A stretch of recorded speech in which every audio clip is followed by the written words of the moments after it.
episode 28 of Cup of Chi. I'm Anthony Monteith, and again, we return with Sifu Scott of the Dragon Style Lung Ying Kung Fu. And it's exciting. This is the Christmas special edition because we have Kurt with us, who's based in Dublin.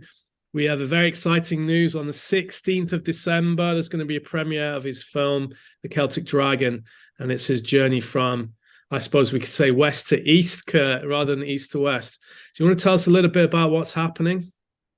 Yeah, so just like what you said there, Anthony, some exciting times coming up. We've managed to get my movie, or my docu-film, I suppose, is more of an accurate kind of description. We've managed to get that onto the Odeon cinema, the cinema in Eastwall Road there in Dublin. So it's a full screen, proper big screen, proper theatre. So it was a big ask getting it in there, but we got it in. So very exciting for myself and for people that are interested in the movie. The movie itself has been a 2-year project nearly. So we started it way back at the start of 2021, kind of at the tail end of COVID. I suppose to give you a bit of background on how the movie came about. So anybody that's watched any of your previous episode with me in that, the Cup of Chi, I think we were saying there just before off air, there was episode 12, so quite a while back. They'll know that I'm doing Lung Ying Dragon style martial arts for coming up on 40 years now. So started at 9 years of age for the Bertie, as I explained in that. So I'm on the wrong side of 48 now, so almost 40 years doing the style. And somewhere along the way, I had kind of an idea or a concept that I wanted to try and capture everything that I've done over the years. The reason behind that is just purely because I thought, look, it's interesting. People would be interested with my journey. Kind of, there's not many Irish guys that can say that they fell into the traditional style of Kung Fu. So I managed to get into a traditional style of Kung Fu. And then somewhere along the way, I also got interested in the traditional Chinese medicine. I've had Sifus in Hong Kong in terms of the medicine and particularly the herbalism, which is kind of, my expert field. That's what I really excel in. That's what I enjoy is the herbs. I'm also, quite a good acupuncturist, I would like to hope. But I love the herbalism. And again, I mentioned in the docu-film, a lot of people in the West, they actually have reversed how Chinese medicine is done in China. So in China, the herbalism is very much seen as top tier. It's seen as the superior medicine, the medicine that will treat, internal chronic disease and things like that. Whereas the acupuncture is like an add-on or, another tool in the toolbox, basically, to help. But as you say, in the West, people just gravitate towards the acupuncture much more, and it's become more important over here. The reasons behind that we can debate another day, I'm sure. But that'll be for the next podcast because I have my own thoughts on acupuncture. Yeah, so the herbalism, look, we can discuss that another day. So yeah, so the film explains that whole journey. I also cover, which I wanted to cover, which can be a contentious point as well, is a little bit of kind of my spiritualism, I suppose. So what I like to practice, my daily practices in terms of Taoism and chanting and so on and so on. So it's a really interesting piece. It was interesting the way it actually came together. So I suppose in my life, I've always had things have kind of just came to me at the right time. So that's the way my life's always evolved. When I need something, it happens. I never kind of push anything. I just, I believe in the natural laws, as they say, the universe. So things just come when I need them. So I've been very lucky that way. Now I'm not saying I've lived a charmed life. I've had issues as well, but when I want positive energy, it generally comes to me. So as I suppose fate would have it, as they say, almost 2 years ago, I got a new client, young guy, lovely guy, got to know him very well, came in with sore knees. He had some serious issues going on in the knees in terms of kind of cartilage issues, tendon damage and so on and so on. So I treated him.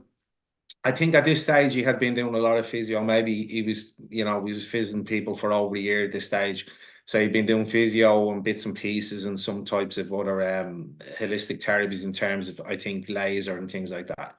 Anyway, he wasn't getting anywhere. He came to me. I used the protocol that I use for knee injuries and things like that. So within, I think it was certainly less than 6, but maybe about 4 to 5 sessions, we kind of had him good. He was back walking a lot. The clicking that was there, the popping that was in the knee joints had gone out of knees, and I think he was astonished, to be honest. So he had kind of said to me, look, he said, when I'm in here, I noticed that, when other people are coming out and they're at the counters and things like that, that they're singing your praises and that, you're pretty good with the musculoskeletal issues and all that type of thing. And he said, what you do is fascinating. And, he said, would you be ever, interested in putting it into some kind of a documentary? And I said, yeah, I probably would. But I said, to be honest, I said, I probably have a touch of OCD. So I said, I'm kind of a perfectionist. So I said, it wouldn't be something that I'd do unless it was absolutely spot on. So I said, it's not the type of thing I'm going to capture on a camera phone or something. It'd have to be, top notch. Mm. And with that, he just said, okay, so I'm your man. He says, I'm a filmmaker. He says, I've made some, well-known documentaries. He said, I work with some, big industry. He said, I've made an Irish movie and all that type of thing. So I said, okay, let's give it a shot. And it just kind of evolved out with that. He's a really easygoing guy, kind of like myself.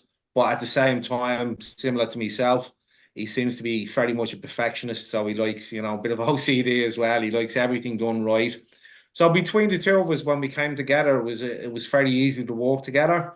He was I suppose, as driven as me, and he wanted a good end result.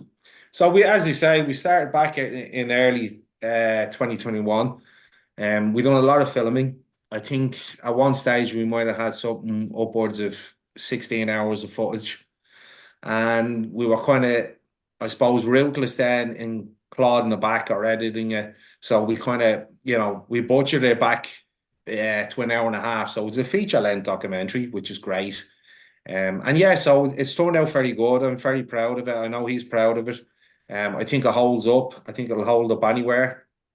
I think we could put on any of the platforms, whether it be Netflix or Amazon or whoever wants it. But the main thing is now is to get it out to the general public, just to show people another way. Because certainly, and I know you've probably seen it as a practitioner of Chinese medicine as well. Certainly, COVID was actually probably really good for Chinese medicine because I think a lot of people reflected on their own personal health, I suppose. What are you looking after themselves enough? What are you doing enough fitness? Because they were aware that the people that, were compromised in terms of health, that if they got sick, they probably had less of a chance than a really well, healthy person with good well-being, and that means the mental health as well. So, I've certainly seen an upturn in that. So I think it's the time where people are genuinely interested in, I suppose, the mental health, the physical health, the spiritual health, I suppose, if you want to put it that way. And yeah, so that's reflected in the fact that we've sold out the full screen. So I think it's good, and I'm really excited about next Saturday, to be Yeah, honest. I'm looking forward to coming. I'm going to bring my son with me, who, has battled with his own, I suppose, mental health, and has really seen a benefit from practicing certain things with me. So I think it's a good thing for him to be around that energy and see what's available. So there's I think, was it 1,600 euros or more raised for charity from the film. So that's fantastic. I think that's a great achievement, and for children. So I think we can all agree that that's a great cause. Is it the Laura Lynn Foundation? So yeah, they do tremendous work. So it's what I mean. There's a couple of charities I would have had in mind, but they're one that stands out for me because their work is absolutely priceless. yeah, I mean, to do what they can do for children that are basically some of them end of life, unfortunately, but just to make their journey across is as comfortable as they can. To be honest, they're the real kind of angels, people that can do that type of work. Yeah, yeah. Well, I'm blessed to know you. I think I've known you for a couple of years, and probably COVID was the thing that drew me into, connecting with you during that period. For me, yes, I went back to my herb studies. I dropped it for about 8 years, and then I realized, people were approaching me, and it's easy for me to do the system that I do, and then back into the qigong, which I know me and you have linked in with, and I managed to get Master Yap and Dennis to come here, and I know that myself and yourself have always had an interest in the energy work.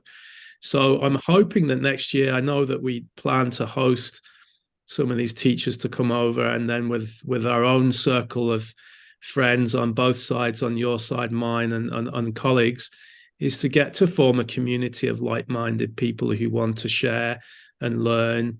No ego, going in there, doing the work, and seeing what it brings for them first, and what it brings to others as a benefit. And I know that you are heading to China again.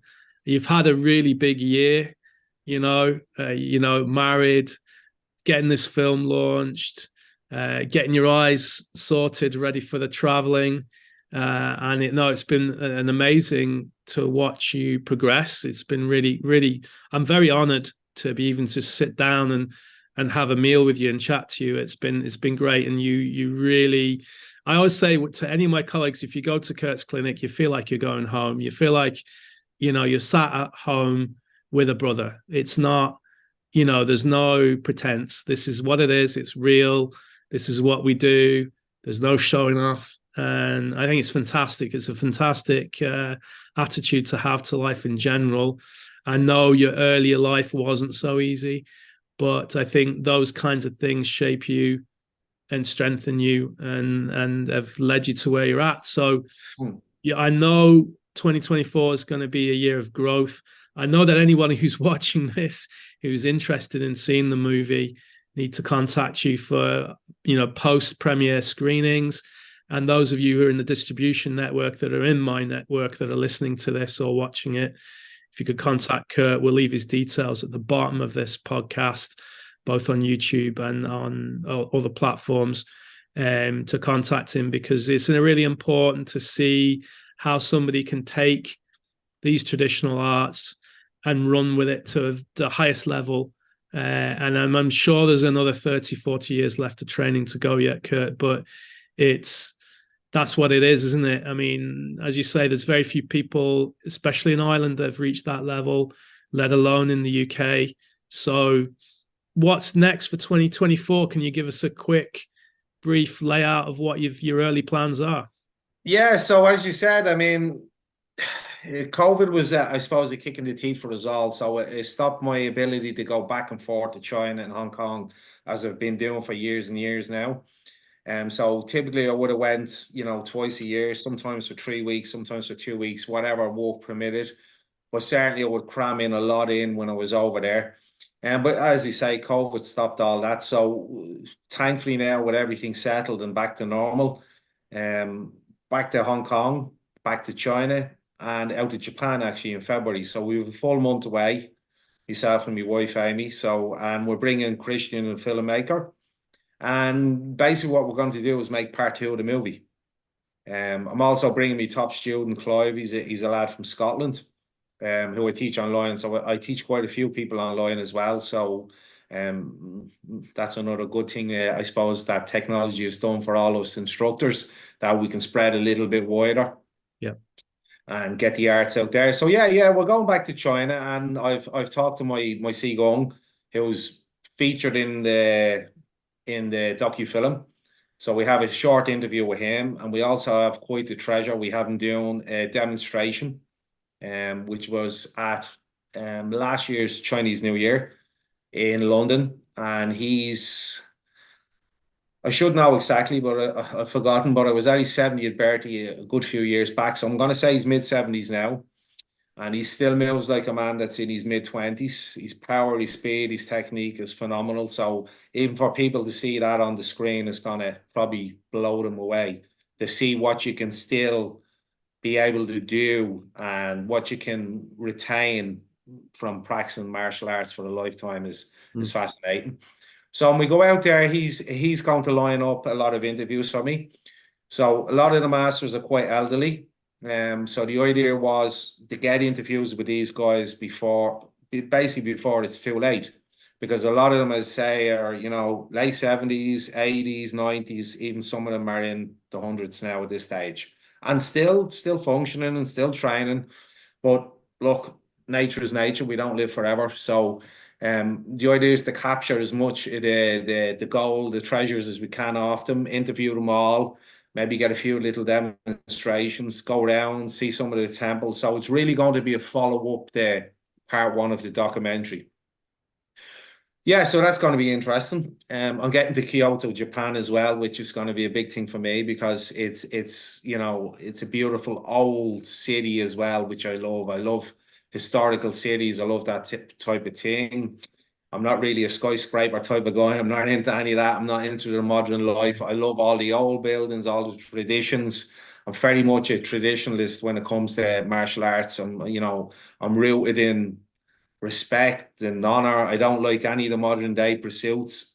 If people like it, it's over there for them. If you like the MMA, go and do it. That's fine. It's not my bag. I love all the old school stuff. As I say, I love the respect and the discipline and the honor comes with traditional martial arts. So we're going to focus a lot on that and trying to get that out in part two. And of course, I'm going to have my own instructor in Hong Kong on it, which is going to be amazing for people to see as well, who I rate as probably one of the best, I have to say. I put him up at the professor level. So he's unreal, to be honest. So it's going to be great for people to see him. A lot of these guys don't speak English, so all the interviews will be conducted in either Mandarin or Cantonese, but we will have subtitles and translation on the film when it does come out. Yeah, so and then I suppose part one of the movie, when when it does finally go out onto the big screen, or you know, and when it does go onto one of the platforms, it's kind of a nice piece because it kind of captures my whole background. It captures I suppose the lunging style itself in its history, its principles, you know, right into its power generation principles and the whole thing, the mechanics behind it. Then it kind of captures my journey, you know, coming up through living in London, training with my Qigong in London. When I was a younger man, I spent about 6.5, 7 years in London. So it captures all that. And then it captures, you know, right up to date where I'm involved in the Chinese medicine heavily. So I've kind of become, I suppose, a bit of an authority, I hope, on Chinese herbalism. So I would kind of, as an unofficial role, I would kind of mentor a lot of Chinese herbalists. So a lot would send me, you know, WhatsApp messages and different things and say, what do you think of this court? What do you think of this tongue here? So have a look at it and, you know, what would you prescribe? So in a way, it's kind of my way of giving back, my way of helping and a way of spreading the knowledge. So I'm certainly hoping to get my herbal Sifu in Hong Kong as well and have people see him and see where the whole connection is, you know? Yeah, so all that's going to be covered, and a lot of that is covered in part one already. As I say, it's a feature length, so it's very in depth. It does sound quite long, but in actual fact, it's very fast paced. And Christian has a brilliant filmmaker. He manages to keep it fast paced, and he manages to keep it, you know, really well. Keeps your attention. Yeah, he keeps your attention. It's a really good piece. So yeah, I'm quite proud of it actually, you know. So it's definitely something I'm happy to put out there because so people that are coming we're gonna meet up before the film, and then afterwards we're gonna go for some get together drinks. So this is more of it's like an event, really, isn't it? It's more than just going for the film. It's a gathering of people who have a like-minded interest. And I think those people become ambassadors then for the work, you know. I don't know for myself, I know nothing about Dragon style other than what you've demonstrated, but it's fascinating to see the power that can be generated from the human body. It's, you know, in a way that is so efficient compared to, you know, things that you see on the screen. I know we were laughing and joking recently about seeing a former school colleague on the big cinema, you know, and then seeing like his journey and how he'd gone from traditional to more modern approaches. But I think it's so important. And I do say, like one of my teachers passed on used to say, you know, that the West is the place that's going to preserve it more than the East at this stage, because there is that tradition, isn't there, of holding on to the secrets, and now I think that they're realizing as time goes on, there's no need to do that anymore. And I mean, obviously, there has to be worthy enough students that have the respect and can carry it through. And I think I'm hoping this will come across in the film, that they'll see, you know, that you're a genuine guy, you're authentic. What you're doing is as close to the tip of the spear as is possible. And I know I've tried to lift up one of your weapons and realize, you know, the level of power and strength you need is beyond the ordinary. So, you know, for those of you listening in the Cup of Chi this episode, we will send you details once the film is ready to go out after the screening, which might take a little while to get everything together. But once that's up and the platform's been chosen, then we'll get people on board with it. I think I'd love to have you on for a longer podcast once we get through this Celtic Dragon premiere, probably just before Christmas, so we can maybe come down to the depending on how, I know it's going to be crazy busy before Christmas. So we'll see what we can do. And I'm hoping to bring a buddy of mine who's very interested in what you're doing, and then you put us through our paces and destroy us, and have that on film just to show how difficult it is actually to do dragon style. And two old blokes getting beaten up would be. Do you know what? Age is not really relevant. It's all about commitment, and that's what I say. And the term I always use, and I probably overuse it, but just because I like it, the term I always use for me in terms of the dragon style is quality over quantity. So I'm in a very privileged position where I do really well through Chinese medicine. I don't really want for that, and I don't need to be a millionaire. I'm happy. I have a comfortable life. So I don't need money from martial arts. It's not my end goal. And anyway, it's very hard to make money, but there is some making it out there off it. But and more power to them. It's just not for me. What I want is good students. So I don't need 300 students. I don't need an international federation that has, you know, multiple, you know, branches. I don't need that. What I need is quality. And that's exactly what I need, is quality all the time. So when I train people, I push them. And I want to be as authentic as I can. I understand that you can't do what you done in the old days. Certainly when I start training, I basically for the first 3 years was doing stance work. So I had learned just basically what we call the dragon stance, the lung ma. I had learned the big bow, which was the half step, and then I'd learned the driving step, the full step, the lunging ma, and that was it. And I just drilled them for 3 years. Did it do good? Yes, it did, because even now when I go to Hong Kong or China, some of the older masters will say, oh, your horse is very strong. That sounds funny. What they mean by a horse is your stance, okay? I mean your stance on your root is very strong, right? Your mapo, yeah? Okay? They mean it's strong. The stance is strong. So, and again, it comes back to the thing, if the foundation is strong, the building is strong, you know? So, weak foundation, doesn't matter. You can't build anything, right? So, you start with the building blocks. So, yeah, you can't really do that anymore, but I still try to drive the students as much as I can.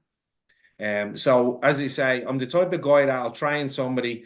If I feel after a couple of months that they're not committed or they're not improving, then we'll have a chat.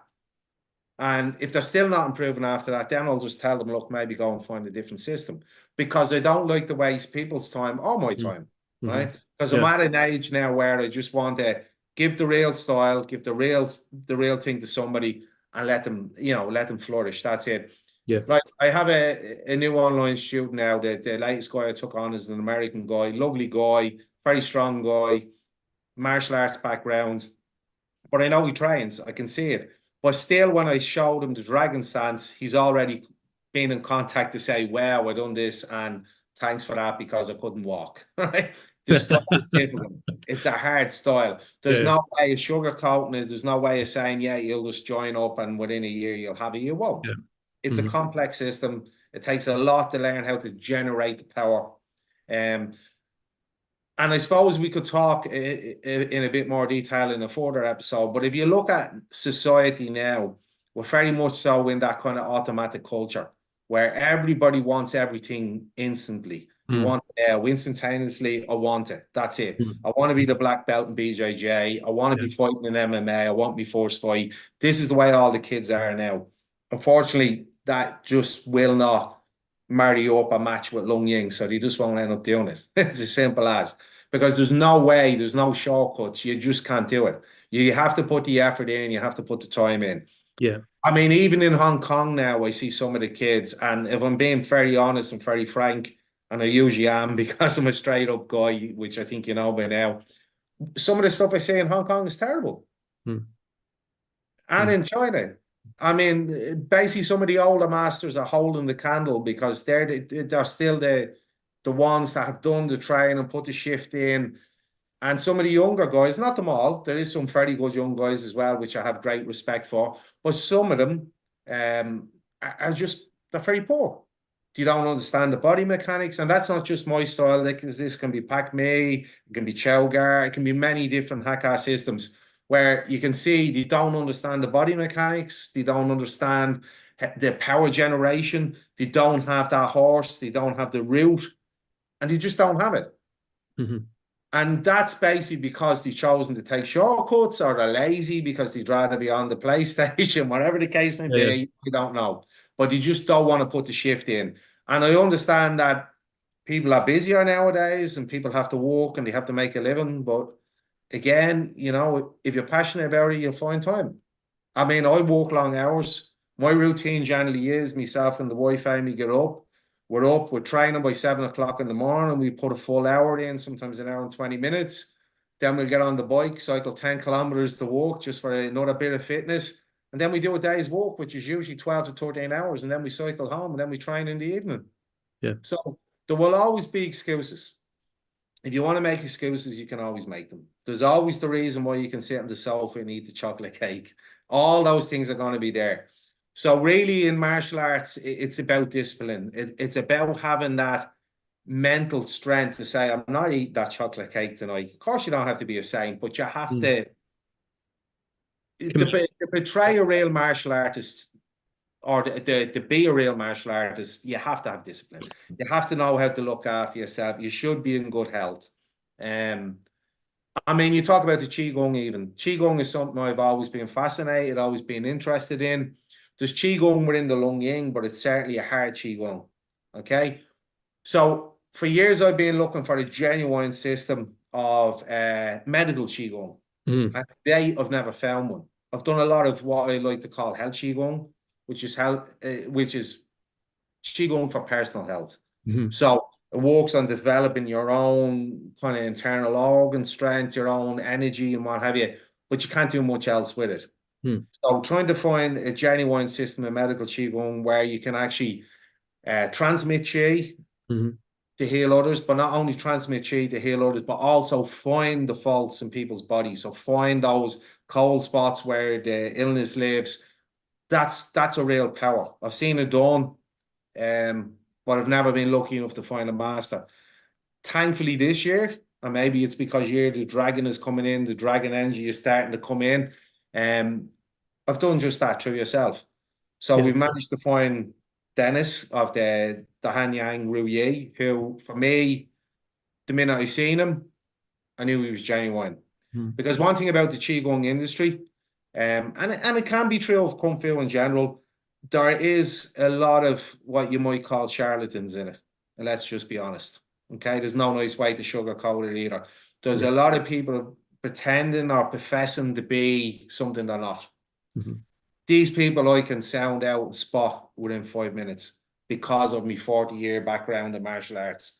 So it was really refreshing to see somebody like Dennis that's actually a genuine master of Qigong. And also you have Master Yap, who's obviously another very genuine master as well. More so on the health end, I think, of the Qigong. I could be wrong.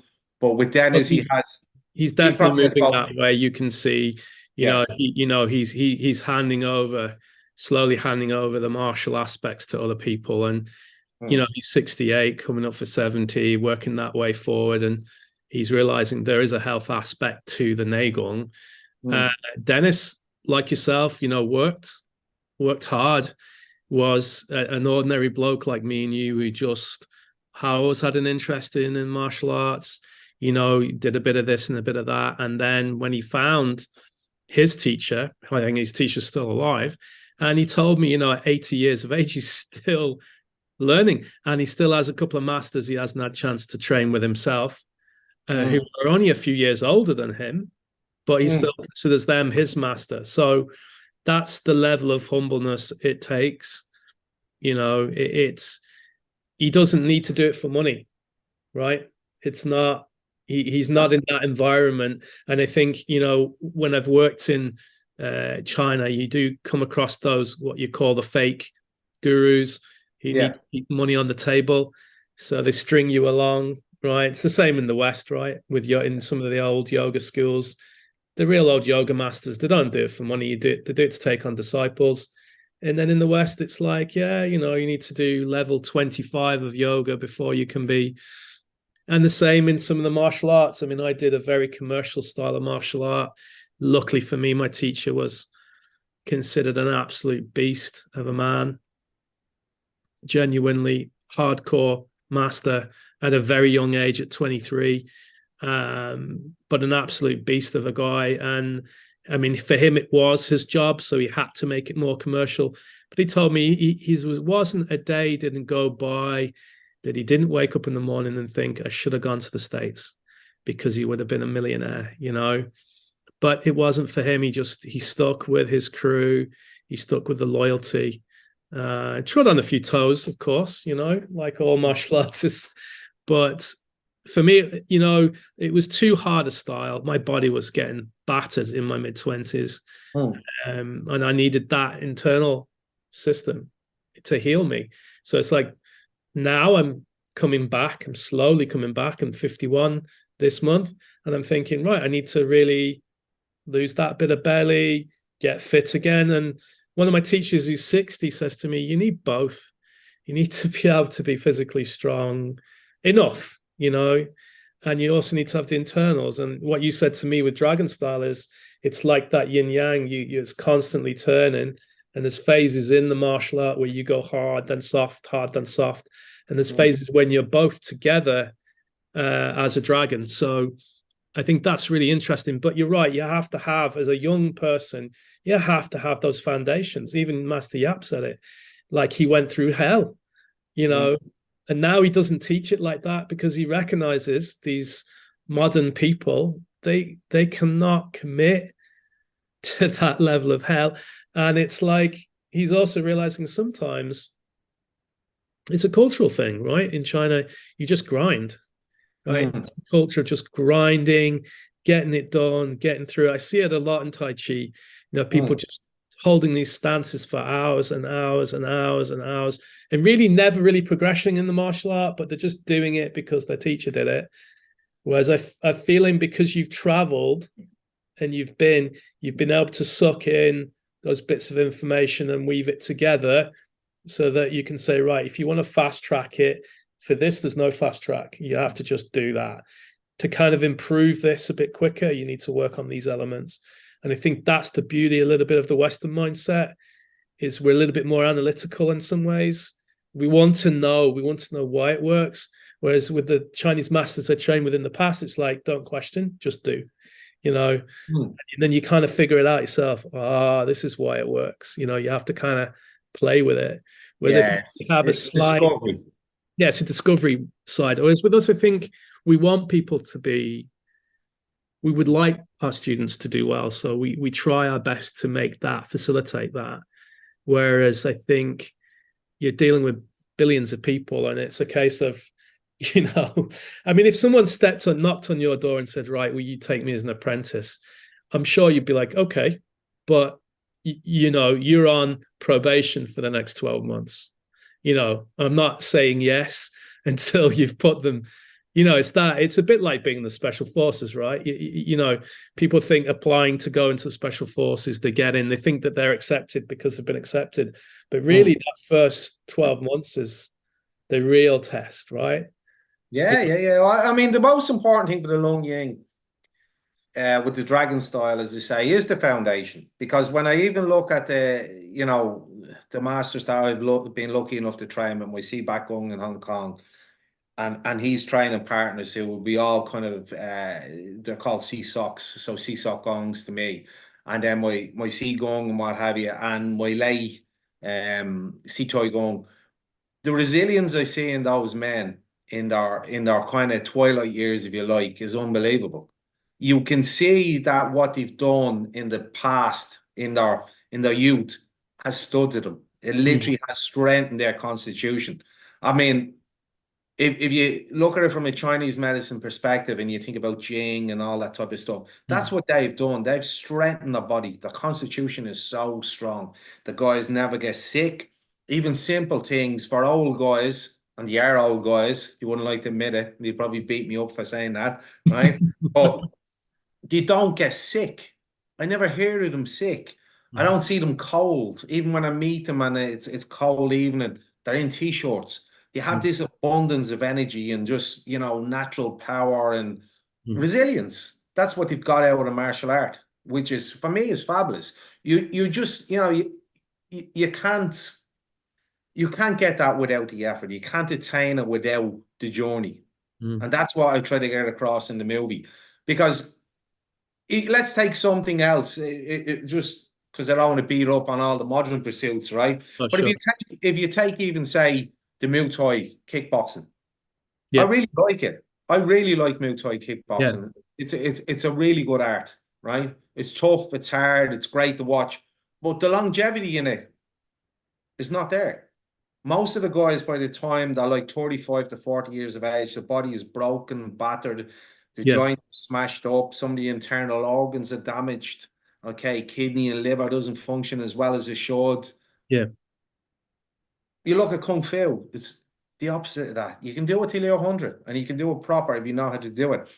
Lung Ying is a very good system in the sense that it's been lucky by its history, where it came from. Okay, so it came from Lo Fo Shan Mountain, basically the monastery mountain, right? And in that monastery, that Taoist monastery, you had Chinese medicine doctors, you had herbalists, and you had the Kung Fu practitioners.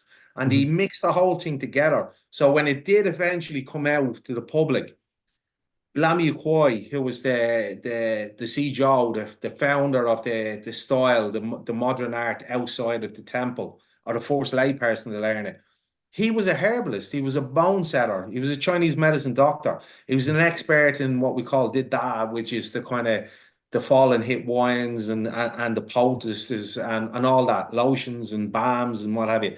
So the style itself developed around health. So you understood how to stand, how to move, the body mechanics that wouldn't hurt the body, how to breathe. I mean, even if you look at some of the other martial arts, and no names of scandal because I'm not going to fall out with everybody, but the systems where they generate power through tension and through so much tension that they build. Okay, basically in here from the Dantian and up, we kind of call it the pressure cooker in Chinese medicine. Yeah. At least my Sifu did. And a lot of them build so much pressure in there and hold it in the body that you actually end up damaging their own internal organs. So there's certain systems of martial art where some of the masters, they pass on quite young. A lot of them take strokes. A lot of them have hypertension. Yeah. You Leading see that in the Qigong. attack. You see that in the Qigong world too. Yes. The guys that transmit. So they generate an electro energy from the Dantian outwards. They end up dying in their 50s and 60s from exactly, because they damage the cardiovascular system because they don't truly understand the medicine. They don't understand what they're doing. And that's another thing that I noticed when I went to see my Back Gong, and when he put everything together for me, and my Gong as well, who have been the two kind of inspirations for me in Lung Ying. The one thing I noticed was, and that can't be it can't be took off the table is that they're both highly intelligent guys. They really understand Chinese martial art and Qigong and the medicine, the acupuncture, the herbs. You've got to have some smarts because it is pretty complicated stuff. It was put together, a lot of it, by scholars, by philosophers, by people that knew what they were doing. So I'm not saying the ordinary Joe Soap in the street can't do it. He can, but he needs it broke down from. He needs to understand it. I've come to, to a point where I've been instructing that long. I know how to feed certain students. I know what they need. I know some of them will take it quicker. Some of them I need to break it down into A, B, C, and D, and so on. Yeah. So you need to understand it. Or otherwise, what inevitably happens is what we were just talking about. People end up hurting themselves through incorrect practices.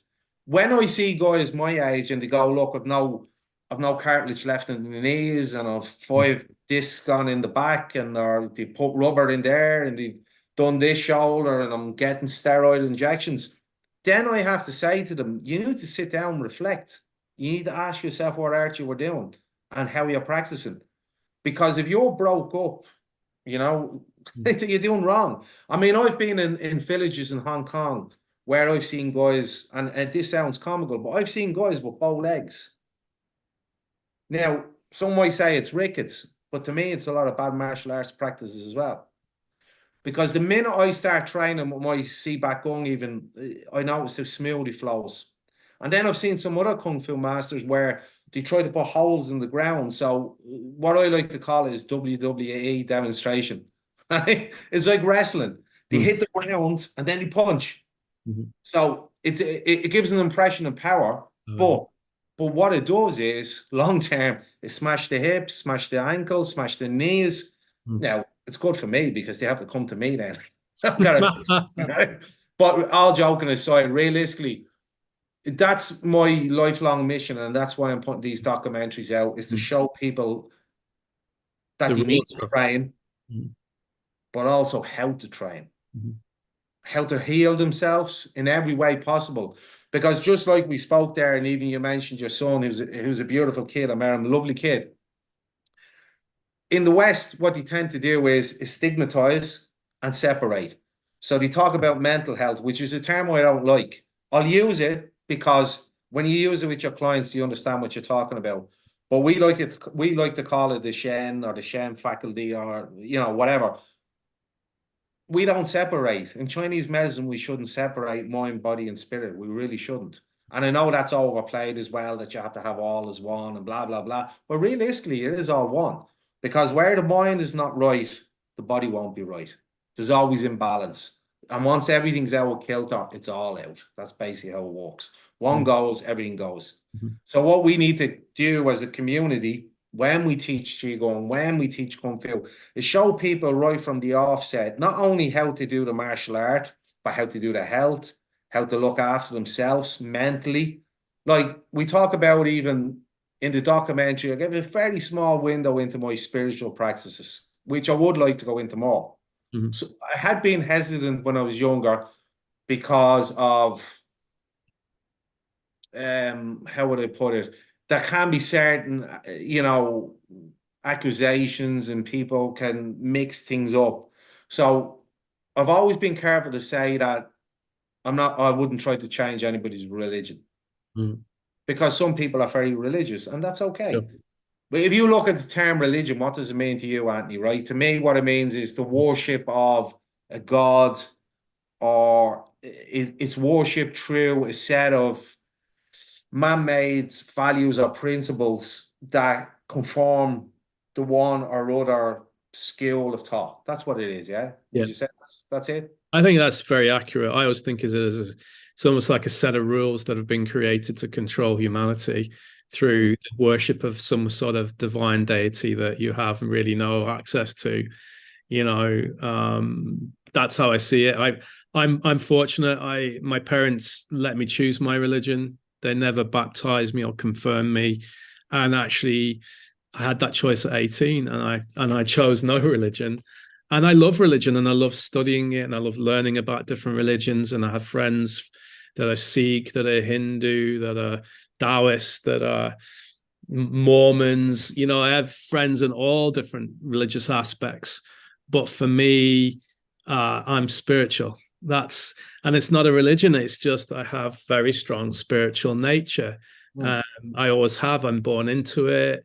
I have relatives that are extremely powerful spiritual mediums, if you're into that, another form of religion in a way. But, you know, so I understand that. For some reason, the image of Taoism and Buddhism follows me hand in hand. And it was only when I spoke to Master Yap, he was saying that one of the martial arts that he teaches was originally Taoist.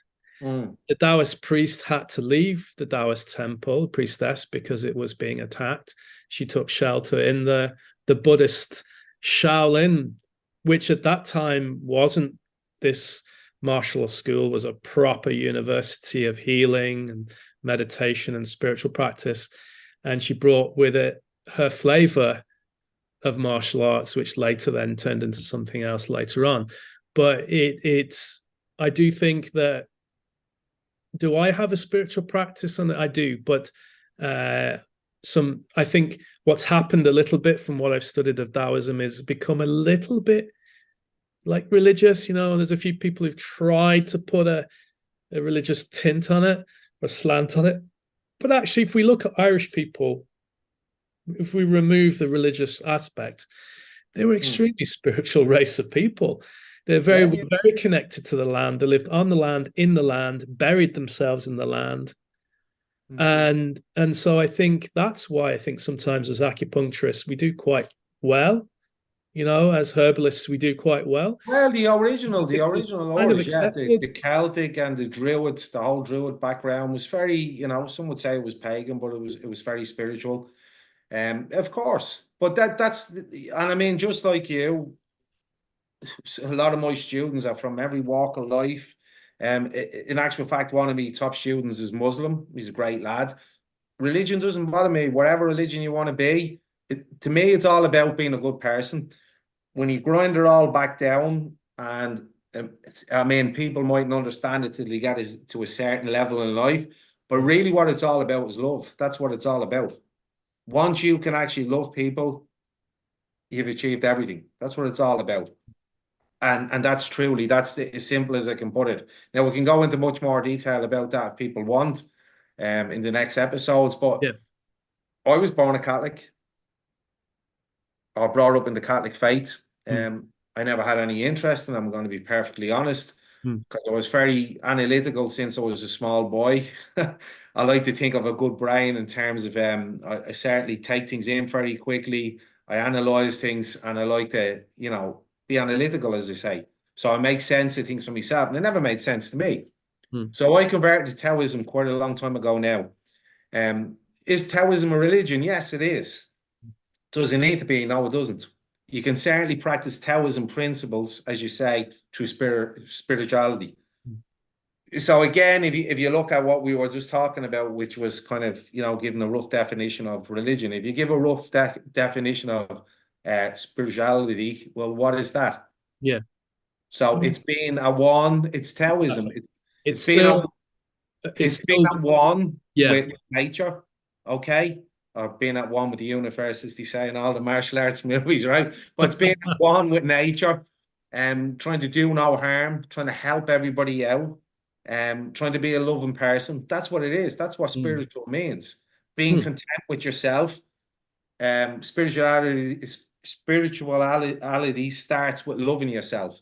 Once you can love yourself, then you can love others.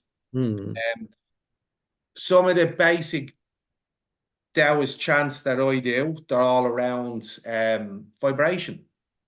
So everything in the universe has a vibration. And if your vibration is off, and this is more going into the whole yin and yang concepts again, if your vibration is off, you're going to be unhealthy, or you're going to be unwell, or your well-being won't be right, your mental well-being. So even when I do the chanting, I feel so good. And that's what it's all about. I mean, look, I'll show you here, and just to show that it's never anything religious. But if I just turn the laptop there, I hope I don't throw things off. But if you look, actually, I'll probably have to lift it up for you. Hmm. I don't know if you can see behind me here, but Yeah, this is kind of my altar. So I show this in the I don't know if the camera's working there. yeah, I got you. So this is my altar, And the right? character, the deity behind you. That's a deity. So that's Yu Huan, Mm. right? So he's like the Lord or the governor of heaven and earth. He's the main man, basically. Mm. And then as we go down, you'll see that I have here is I don't know if you can see it, but it's a bit hard to show it on this camera. It's not great, but we have, with Kwon Gong and so on, and Kuan Yin, and Yeah, yeah, obviously I have the dragon as well, and I have a yeah. talisman up there behind me. So we've a few bits and pieces. Why do I practice it? Because it gives me good energy. It keeps my head right. Mm. As you said yourself, and maybe someday I'll write a book, but I did have an interest in It's youth. I coming. had it. I Yeah, predicted it. I I predicted had it. it. I had It's an happening. interest in youth that you might say was very, very rough in terms of violence and all sort of things like that. Not nice stuff, but it's where I grew up, and I grew up in a very rough area, and it's I suppose it's dog eat dog world, So you either become the wolf or you become the victim, basically. Mhm. So it's a rough area where you had to defend yourself, and I had all that stuff, and I had, unfortunately, probably thousands of altercations. I was also a doorman in a very rough area, so I kind of ended up in all the kind of very physical, very macho, very kind of bullshit roles, which you do because that's the environment I was in, and Sure. your environment shapes you, whether you like it or not. I was always very lucky that I had the martial arts because the martial arts kept me grounded, it kept me sensible, and basically kept me a good guy. And ultimately, the goal was always to pull away from that because you are your company, you are your circle. It's as simple as. And Yeah, again, if you believe in Taoism and you believe in the fact that we come down in circles, we've all met before. We're here to help each other in life. yeah, sure. It doesn't get any simpler than that. I mean, even you mentioned the movie, and I have to say, who's coming, I'm very honored because I have martial artists coming, I have acupuncturists, herbalists, I have energy walkers, I have psychics, I have people from all walks of the community, which Yeah, I are, think some of my clients are coming as well. yeah, I've Even got a lot of my interested. own clients, which is just great interest. Actually, during the week there, I just was speaking to two guys. So there's two guys used to do a podcast. I don't know if they're still keeping it going, but he's certainly done it during COVID. Niche and Alex. So they're two well-known Chowgar Mantis guys from London, and they're Mm. both flying over for it, flying in on the Saturday morning, watching the movie, back out Sunday evening. Nice. Obviously, a big expense for the two guys coming at Yeah, a minute's notice. But that's what martial arts community does. They rally together. We look after each other. We support each other. We push the ego to one side, and we do what needs to be done. So yeah, I'm very honoured to have the people I have surrounding me. Of my students are coming from far away as well. I've got my top student coming over from Scotland, as you say, and yeah, he's coming over, staying with me. I'll make a point of training him while he's here as yeah. well. Yeah, He's not getting off easy. hell, don't let him get away with just coming over for a weekend.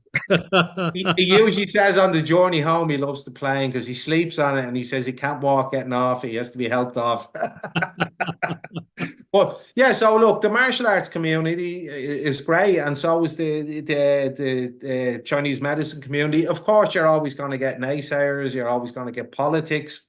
That Sure. goes hand in hand with every walk of life. It happens everywhere, the corporate world, everything. It's Mhm. just what it is. I've learned to pull back and just ignore these people over the years. Yeah, negativity is not something you want. So as you say, the likes of the chants that I do, they were designed many, many moons ago to bring in good energy, to bring in the deities, to bring in their energy, to drive out negativity, to keep your energy vibration on the vibration you need it or on. So, and that's why I do them. And do they work? Yes, they do. Mhm. And I wish more people would do it because, unfortunately, again, the day and age we're in, I would say probably, and it wouldn't be an exaggeration to say that probably 40% of my clientele um, have some kind of mental health issue. And as I say, I don't even like using that term, but Yeah, It, I, it's wa- it, I kind of wanted to get into that with you, at some point, and I know we'll cover that in the next podcast, but it's going to be so interesting for people listening to this. If they go back to episode 12, and even though that was only probably a couple of years ago, maybe less, mm, that you'll see a massive evolution in you and a mm, massive evolution in me from that. mm, We've been like this great reset that everyone has actually been a fantastic thing for people like me and you, because mm. it's forced us back out into the open and get things going again. And I'm really looking forward to doing some seminars with you and looking at mental health and maybe getting some of the lads together who need a bit of a G up and a bit of positivity, and something that can solidify their energy a bit and get their mental health on track. And I'm sure that's something that we can facilitate in the near future. Well, you absolutely can, because as you say, there's a lot of young men now that are broken in one way or another, through no fault of their own. Society's become too fast. It's become Mm. too, what's the word I would use for it? Too superficial. So everything's materialistic. Yeah. It's all about who can drive the biggest car, who can get the mortgage. You know, it's all for show. And the guys are stressed. Everybody's stressed, and so are young girls as well. Everybody's stressed. Everybody's competing. We've got all the social media and who puts up the best photographs, who looks the best, who gets the most likes. Yeah. I have clients that come into me, and they can be kids. They can be kids coming in that are being bullied socially, like on the social media, harassment, whether they're a little bit, overweight, pudgy, or whatever, as we used to call it when we were young, a bit of puppy fat. But now kids can be damn cruel. Yeah. So there's a lot of this type of thing going on in adults, in youth, that can be fixed very easily if people just come back to the center, come back to the root, and just practice the simple stuff. Unfortunately, what I see in that 40% is, once we get talking, is they're being prescribed X, Y, C, usually Seroquel, yes, Xanax. Mm. Xanax, Cipramil, all these Mm. antipsychotics, anti-anxiety, anti-depression, and so on. Mm. A lot of medicines that were probably designed originally with a purpose to maybe be used very short term to get somebody an issue, to Yeah. get them over the bump, as they say, for maybe a couple of It's weeks, basically like casting a leg. It's like yeah, putting a cast up over a to a broken couple of leg. months. Yeah. But I have clients now, which I'm sure you have yourself. Unfortunately, some of these people have been 20 years on these meds, and they're never going to come off them. No. And coming off them is horrific for them. So the simple things are just coming back to the root, as I say, centering, giving people coping strategies.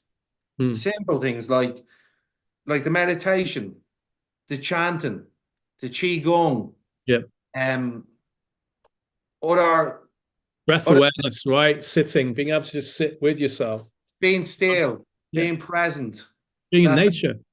being in nature. Mm. All these things are so important. We talk about the Taoism. The Taoism had it all wrapped up thousands of years ago. How Mm. simple things should be. If Mm. you can sit with yourself, if you can be content, if you can love yourself.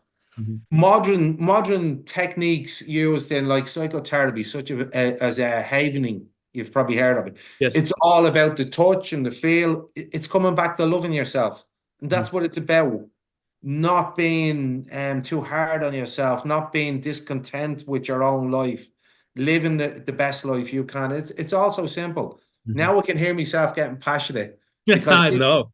I was this going to is, say, you're going to see a big difference between 12 and 28. yeah, because I want to fix a lot of this stuff. Yeah. Like, obviously you're going to evolve. That's what happens. I mean, I'm going now for a half a century, so of course you're going to evolve, and it's natural. That's universal law as well. Mm. That's back to the Taoism. Mm.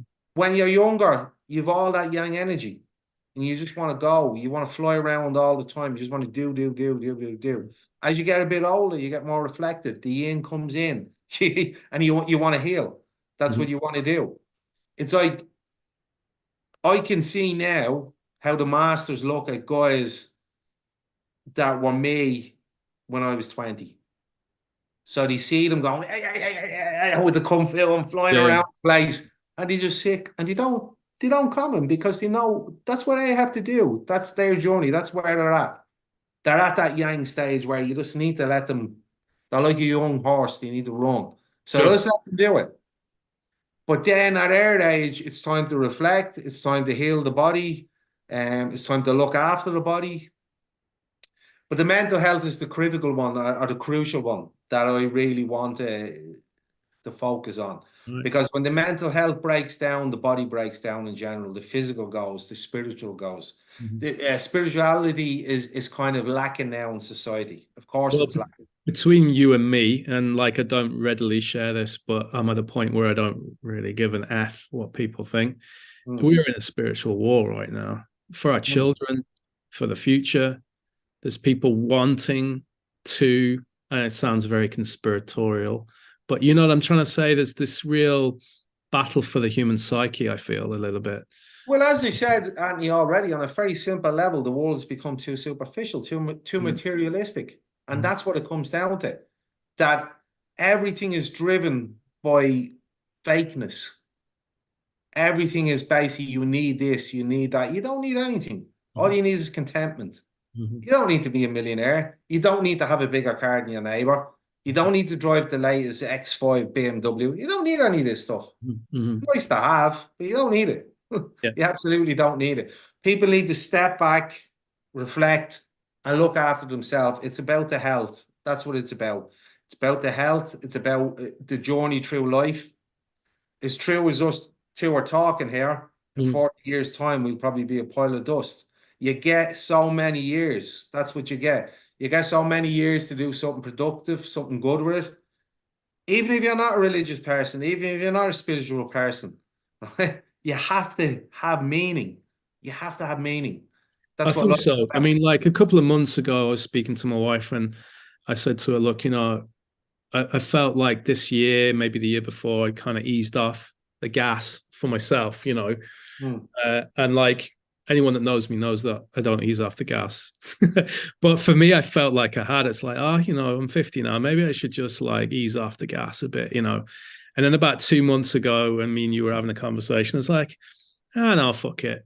But it's not about putting your foot down like you were when you're in your 20s. It's a bit like, you know, going from fifth gear into sixth.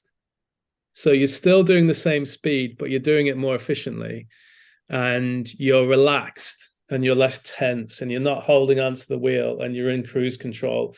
And that's Hmm. what I feel where I'm at coming up for 51. And I think anyone listening to this and they want more information on what you do, we're going to be definitely doing some work together. I'd love you to come with me to Canada and meet some of my colleagues over there for a bit of fun in on one of the islands. But in the meantime, I'm going to wrap this up now because this was supposed to be a 20-minute podcast, but you can see the passion is very high. So we just keep it going, we keep it rolling.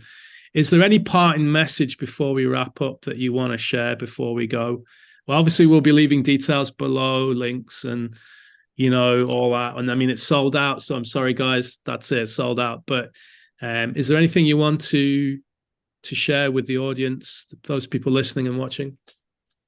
Well, yeah, I suppose just a couple of quick things. One is just to thank everybody again for the support, because if I'm being honest, because I'm not a man that has an ego, if I'm being honest, I was nervous when I seen the size of the actual cinema screen.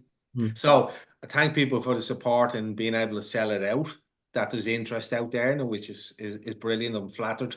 And I also thank them knowing that we're doing something good for charity as well.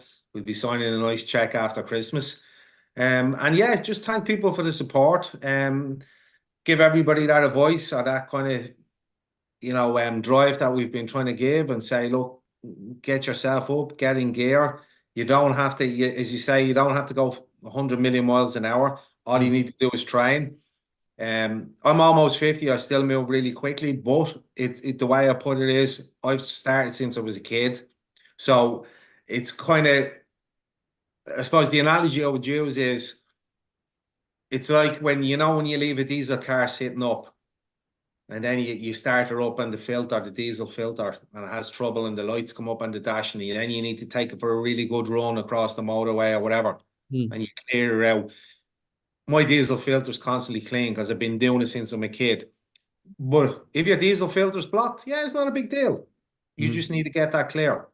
That's all you need to do. And actually, I think I heard Master Yap use a similar analogy in Qigong, saying that basically you just need to clear all the meridians, and once they're clear, you're good to go. Or he uses a plumbing analogy actually about clearing the plumbing system. And it's the same thing. So what I say to people is it's never too late. Age is only a number. It doesn't matter. Even if you haven't been using it, yeah, you mightn't get up and start moving the way I do straight away, but you will eventually. And certainly if you train with me, you will, because I'll get you there. It's just about training, being active, because we all have to be active. And that's another thing that we will end up discussing is movement. Because that's another thing that a lot of my clients have forgotten to do. Yeah. Design the move. And a lot I'm of people... friends with a guy who's a movement coach in Dublin. He's a really lovely guy. And has a background in boxing as well. And he has a really interesting story of how he got there. And he does say it's important for overall health, but each person has a different movement goal, right? Back when I was in the 20s, I wanted to do the splits, so I learned how to do the splits. I wanted to be able to kick, 7 feet in the air and break breeze blocks, so I learned how to do it.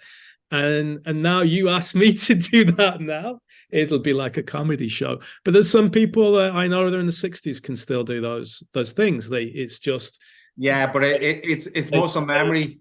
So it's like I said with the diesel car analogy, it's that filter has constantly been cleaned because they've been going on long runs all the time. They've been cleaning that filter. It's the same thing. But anyway, we digress again. So basically, thanks to everybody. We're really gonna have a really good night on Saturday. The plan is to meet up. We're gonna meet up in the Green Room pub at about 5:30 in the evening. We're gonna have a drink or two, a sociable drink. I have a professional photographer coming, so we're going to do a whole red carpet bit before we go into the cinema. Then we're going to watch the movie, and I hope everybody really enjoys it, which I'm sure they will. It's a really good piece. I'm proud of it. I think it holds its own. And then after that, I've booked the Dockers Bar, because being Christmas, it can be hard to get into places. You can get the bouncers with this, sorry, on the Christmas list buzz, So we have the Dockers Bar booked. I've booked that for a large crowd. So we're all going to go back there and enjoy a night. Thanks to everybody. The support is overwhelming, to be honest. It's brilliant. I've actually got a large number of calls this week and texts of people saying, "Oh God, I left it too late. It's sold out." So there's a possibility we might even run it again or run it somewhere else, whether it be Belfast, Cork. I think it could be an opportunity to do that. To do that, maybe even try another venue. See what the interest is like. I think for sure. And I would like to see us in the near future creating something together whereby people come together and train. And even if it's a retreat style where, they train for a week or they stay for a week or two, and, maybe never necessarily fall into any kind of lineage, but go to experience what it's like. Oh, absolutely. Well, what we can do in the new year, Anthony, is we can put together some kind of a workshop or a retreat, as you say. And we're very privileged with a lot of the people that we know that we have, we have the facilities in terms of halls and land, things like that. So, we can put stuff together in terms of what I would love to do is I would love to do Qigong. I would love to do some mental health awareness.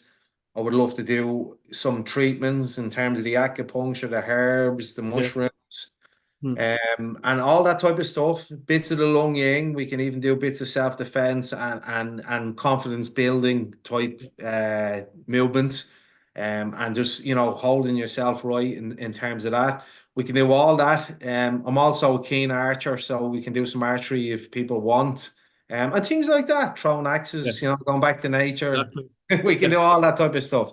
But we've enough people between us to make this happen. And I know people listening to this who are friends and colleagues who want to come in and help either facilitate, give us the space. I think we can motivate people. I think we can get people doing stuff. Yeah, and I think it'd be good. So just to wrap it up, as you say, because we were wrapping up for quite a while Yeah. there. But, Yeah. just again, thanks to everybody. And I'm going to thank everybody individually, hopefully at some stage. But thanks to yourself as well, because you've been a shining light and a great support as well. And I mean, the work you're doing, just like the lads that I mentioned in London, bringing fresh eyes, or people that wouldn't otherwise see this, bringing fresh eyes to the work that we do is tremendous work. It takes a lot, and it's a lot of energy. And I know people think these things happen by accident. They don't. It takes organization. It takes work after the fact as well, and getting things out there. So, thanks a lot, Anthony. It's You're brilliant. welcome. You're welcome. And Thanks thanks to to everybody everybody else. for listening, watching, support Kurt in his work, Long Ying Dragon Style, the Herbal Clinic as well, his clients. And we'll give an analysis of the film after it's happened, and we'll get you on the next one for a deep dive. So thanks very much for listening. Thanks, everyone. Take care. Thanks very much, Andy. Thanks.